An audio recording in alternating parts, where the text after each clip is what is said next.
Good morning. And time check, mag-alas 6 po ng umaga. Kape tayo, kape.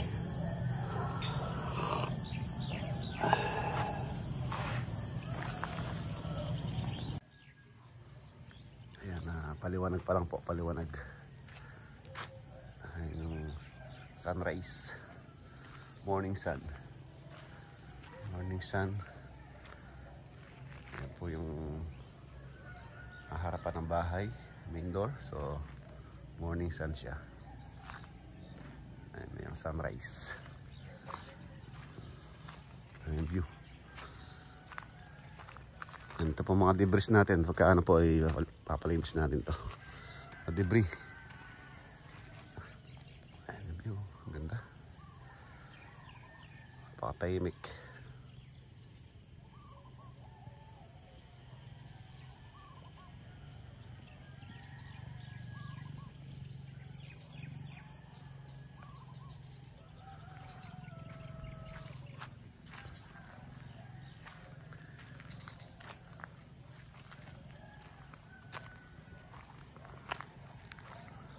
Good morning. Morning. Yung mga tropa natin alas tulog pa po sila. Overnight tayo dito.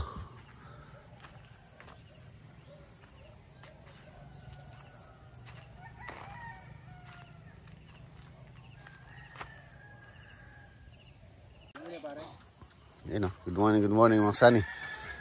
Huwag kang tatabi, huwag lalabas dito mga Sani ha. Maglalabas dito sa daan, maraming kambing. Maraming kambing. Baka mamaya pagka malang kanda mo, berding-berding eh. Berding-berde. Kulay green talaga no? Oo, kulay green. Buti may mga talbos ng kamote. Kamote. Pangkong, mga Sani. Marami ka nang harvest dyan no. Ayun po. Sarap yan ano. Ano na yun? Suli. Ayun oh, ganda oh.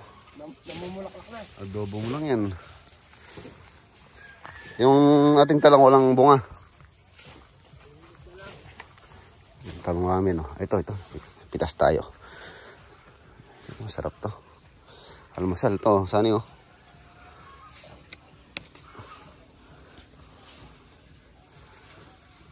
Malaki. May agad ka na eh. Sa may harapan mo pre. Naagad. Ito anin. Oh. Laga natin tapos ano? Suka. Saka bagong. Palaya. Yun doon walang bunga doon. Ito, may bunga dito.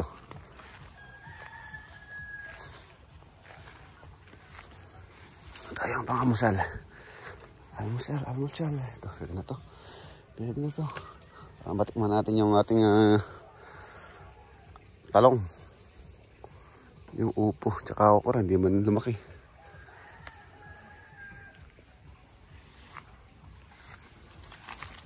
Tingnan natin yun doon. Meron pa doon eh.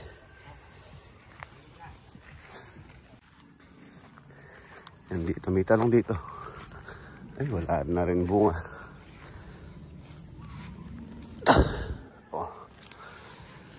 Palaos na rin. Walang sa dilig. Ito na to. Manamis. Ito. Oh. Ito masarap.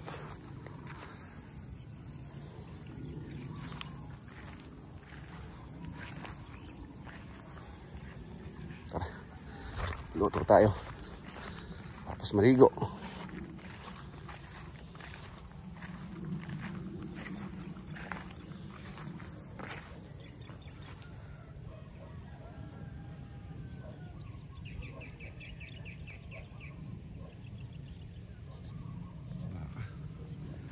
Baka.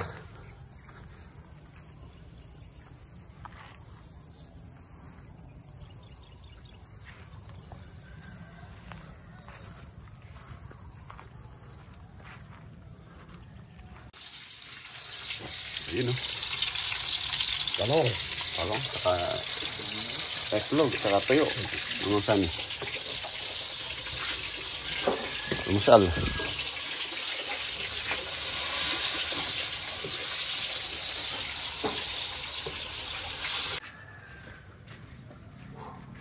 Sekali tayo. Tuyo. Tolong.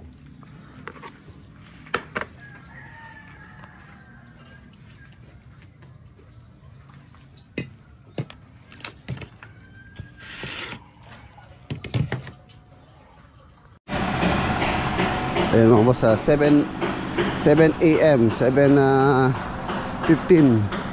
So starting po natin na alas 7 hanggang alas 5 ng hapon.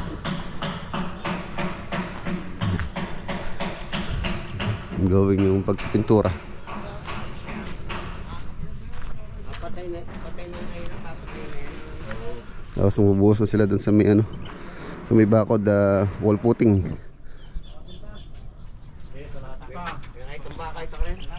May ano ya? Lelo mo dyan?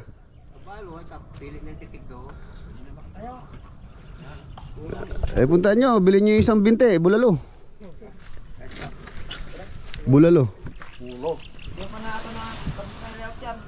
Ayun, yung baka oh. Bilhin ko na yung ulo niyan. Oo tayo, yung ulo. Pakatayin niyan tayo, no? Wala na, di na tumatayo eh oh. Kahit yung isang ano na, yung pinuha nung gabi no? Oo. Ayun oh.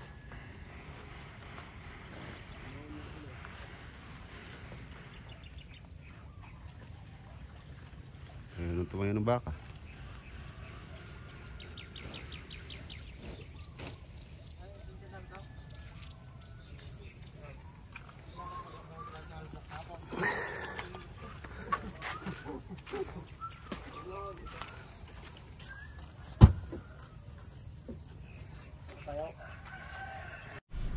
And pauwi na po tayo, pero din tayo asikasuhin sa Angat. So hindi na po tayo magtatagal dito. Kailangan nating asikasuhin. Tapos baka makapunta rin tayo sa ano, sa Subic project. Sunrise oh. Morning sun. Let's go. Let's go.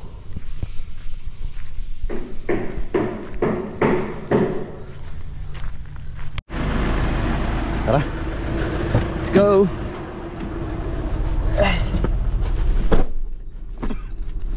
A few moments later. Ayan mga boss, nandito na po tayo sa Arayat, dito sa farm. Bale, pupunta po tayo ngayon sa, ano, sa Subic. Biglaan po tayong kailangan magpunta ron. Meron tayong asikasuhin. Ang gagamitin natin si Senki, mag-motor po tayo. Ayan, first time po namin ni Senki na bumiyahe pa Subic. So ayan. At bale si Bayo, dumiretso na po siya ng Angat. Meron din pong kailangan asikasuhin doon. Kailangan matapos sa Sunday kasi yun nga, yung tulad ng sabi ko, magbe-blessing na po dun. So ayan, si Sinking gagamitin natin. Diretso tayo ng Subic. Bali ang biyahe natin mga boss halos sa 2 oras. Ayan, from Arayat to Subic. Ayan, 2 hours and 9 minutes. Medyo mainit-init pa naman biyahe natin. Alas 11 na ng tanghali. So siguro darating tayo dun around 11, 12, 1 o'clock ng tanghali. So painit ko muna si ano, si Senki.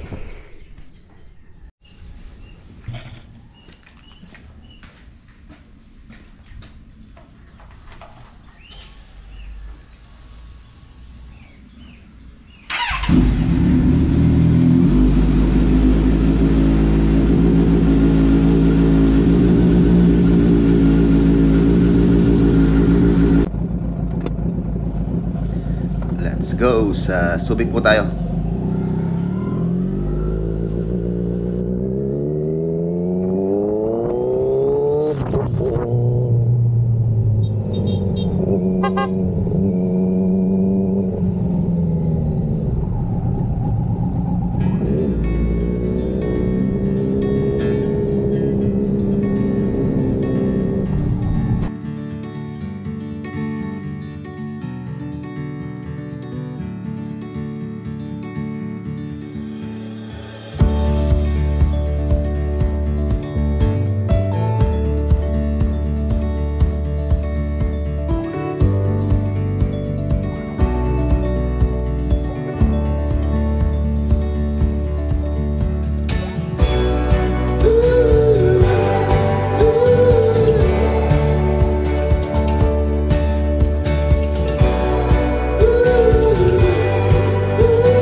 Ayan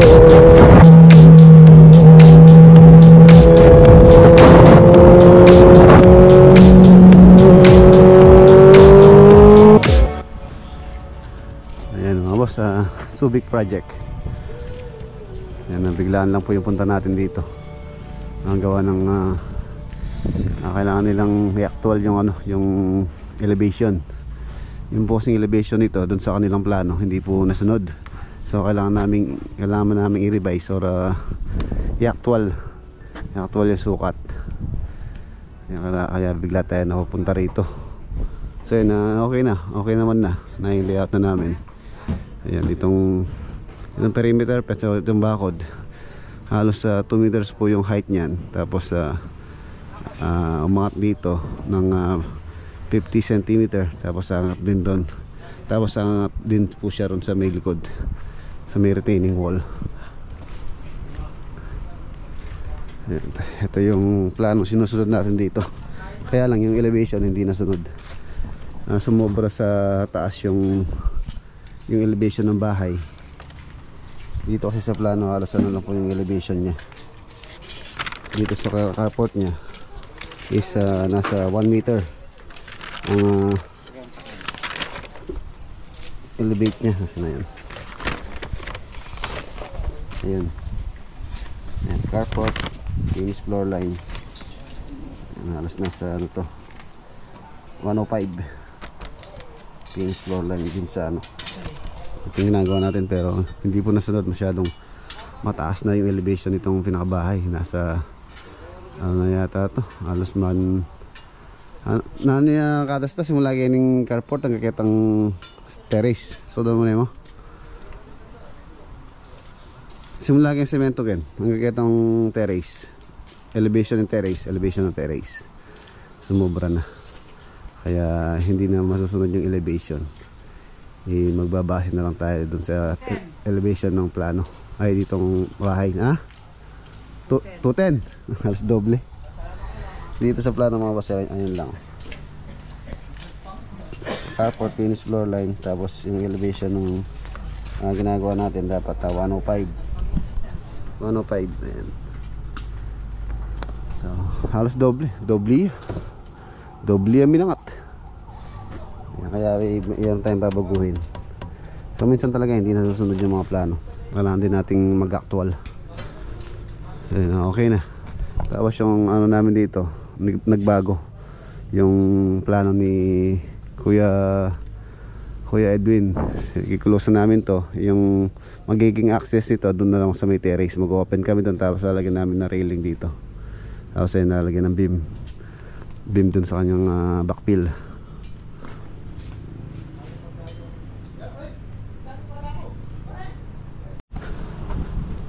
Yan siya, silipin natin. Ang haba kasi nito mga boss, ang sukat niya simula dito sa property line dito sa moon hanggang doon sa may likod halos nasa 19 meters 87.5. So hanggang doon magkakabakot pa po tayo doon sa may taas na yun. Ito kasing ginawang retaining wall halos pasok pa dito sa property line. Ito, grabe yung dito. At parang dinevelop lang to, tinapyas lang yung mga boss. Tinapyas lang tong lupa rito.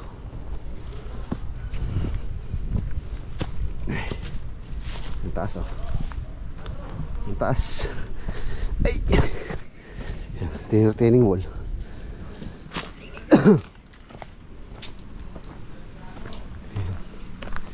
Kung tutusin na halos hanggang dito pa yan. Hanggang dito 200 square meter po ito lote. Halos yung frontage 10 meters by 20 meters. So ito pwede pang to, pwede pang magamit nila Ate Marilyn. Hiningal ako sa pagpanik.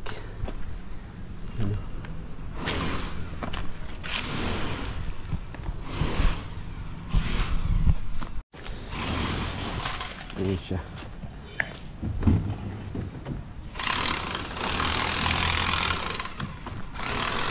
Tapos itong katabi niya same sukat din po ito. 200 square meter din po ito hanggang doon. Nandito. 200 square. Sabi nila meron na raw tatayo dito, pero hanggang ngayon hindi pa inumpisahan. Nakatakit. Taas oh.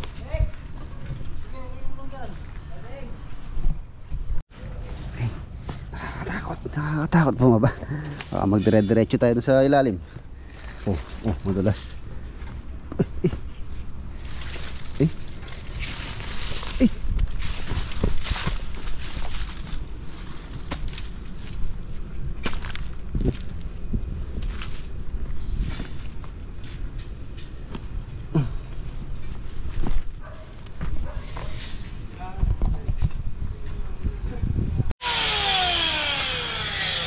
Itong sa harapan, ano na lang po ito, finishing. Tapos yung gate, nito 4.2 ang alawang po niya. Kasyang malaki, malaki ang gate. Kahit dump truck makakapasok. Solid, puro solid. Kaya walang CFD, puro siyang buhos. Tingnan natin yung sa loob. Ayan itong main door. Sabi mo na yung paswal. Papalitan namin yung pintuan. Ito yung stock. Pinalitan na natin aftermarket. Kumbaga sa motor, pinalitan na natin ng muffler. Kapal niya. Saan mo pala yung mo niya? Pwede mo niya may atras pa na yun. Fix na rin eh. Ako landing. Ha? Landing mo. Ayan boss. Ito landing, ito nakapix na.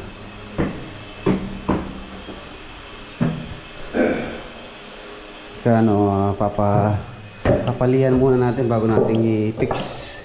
Dahil mahirapan po yung maglilihan yan pagka pinix natin. Lalo na't ang dami niya, no? Ito landing, nakapix na to. Silihain na lang. Third floor, ang hirap umakyat. Nakakahingal. Ayan, nandito na tayo. Meron silang daing, oh. Dilis. Gumawa silang dilis. Dagat, oh. Mainit. Nandun dito, bubong po ito para ma-presko nga naman. Dahil yung ano niya is doon yung araw pagkatanghali, mainit.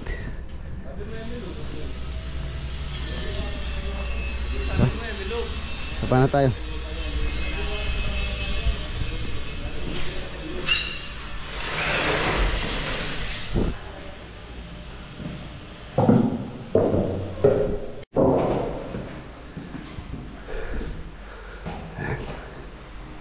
Okay na. Ito yung pinaka-master bedroom.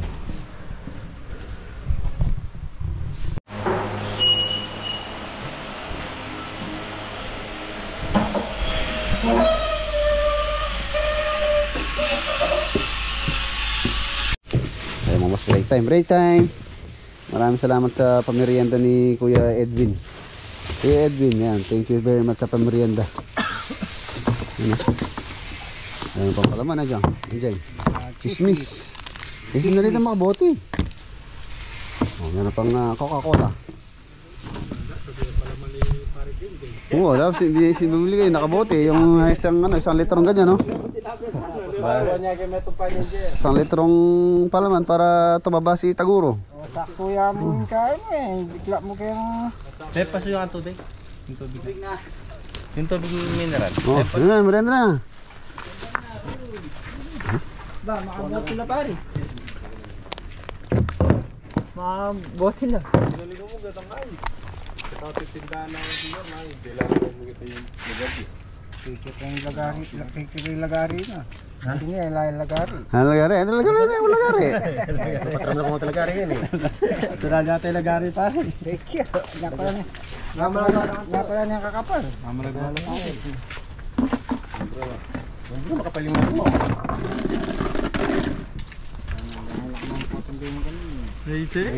Nangulang yung porta. Porta. Nandin. Titad sa Talong-talong, no? Nandun tintad. Tintad sana po, so nagita Ay, ka. dahil lamon. Ano? Ba, ilagan niya yun, libre na. Tintad na ganun. Ayan na mga boss, iwan na natin sila. Time check, alas 3:40. So para hindi po tayo gabihin, lalo na't nakano lang tayo single. Okay na, alam na nila yung ano dito, yung elevation. So dire-diretso na yung gawa natin dito. Let's